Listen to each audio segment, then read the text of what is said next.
Malayziyadagi oldingi qatordagi aqllar ombirining biri bo'lgan Baytul Aman Islom hamkorlik tashkilotining Uyg'ur masalasidagi siyosat haqida tadqiqot doklati e'lon qilib, 57 musulmon davlatdan tashkil topgan bu tashkilotni Uyg'ur masalasida qoida va prinsiplarga amal qilishga chaqirdi.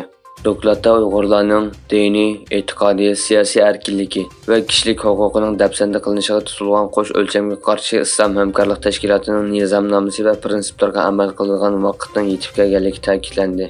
Bu tashkilotning nizomnomasida musulmonlarning huquqi, izzat hurmati, madaniyat va diniy kimlikka kafolat qilish prinsipi Uyg'urlar duch kelgan og'ir vaziyatda aks ettirilishi kerak deb ko'rsatildi. Dokladni tayyorlagan mutaxassislarning biri bo'lgan Malayziya Tashqi ishlar ministrligining analizchisi Nabila Ismoil xonim mundaq dedi: Nurg'un davlat hukumatlarining Uyg'ur rayonidagi Uyg'ur kishilik huquq dafsandichiligiga ko'z yumishi kishini to'liq umidsizlantirdi. Xabar qilinishicha, Tayvan armiyasining ofitseri leytenant polkovnik Shi Xitoyga harbiy uchurlarni oshkorlash jinoyati bilan qo'lga ilingan. Tayvan davlat mudofaa ministrligi o'zlarining Xitoy kompartiyasining singib kirish faoliyatlariga qarshi josuslikqa qarshi turish tadbirlarini kuchaytirganligini e'lon qildi.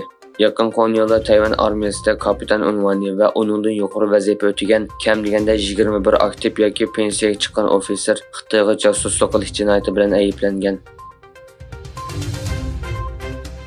Saudiya Arabistonda Rossiya-Ukraina krizisini hal qilishning yo'llari muzokara qilinadigan ko'p davlat vakillari qatnashgan yig'in boshlandi. Al-Hariya kanalidagi xabarlarda Rossiya-Ukraina krizisining hal qilish choralarini muzokara qiladigan yig'inning to'nigun jiddida boshlanganligi bildirilgan.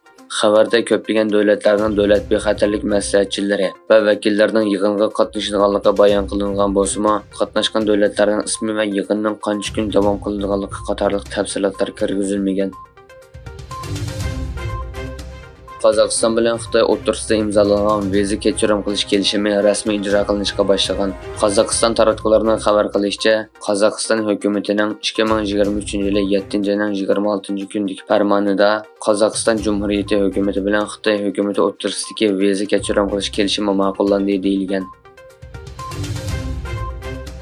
Pakistan soqchilari sobiq bosh ministr Imron Xonni Lahordagi uyida sudning buyrug'i bilan qo'lga olgan.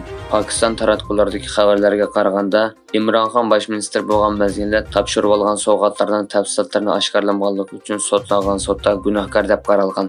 Islamobod sud mahkamasi Xonni 3 yillik qamoq jazosiga hukm qilgan va qo'lga olish buyrug'i chiqargan. Xitoy taratqullarining xabar qilishicha, Xitoyning Xibey o'lkasida yuz bergan zo'r kelkin oqibatida 10 odam o'lgan, 18 odam yo'qolib ketgan.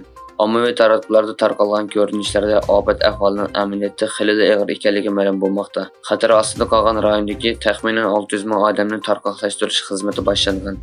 Yana bir tarafdan, tayfun bo'ronining ta'sirida Xitoyda ko'rilgan qattiq yomg'irning yaqinqi 140 yildan buyongi eng qattiq ho'l yog'in ekanligi e'lon qilindi.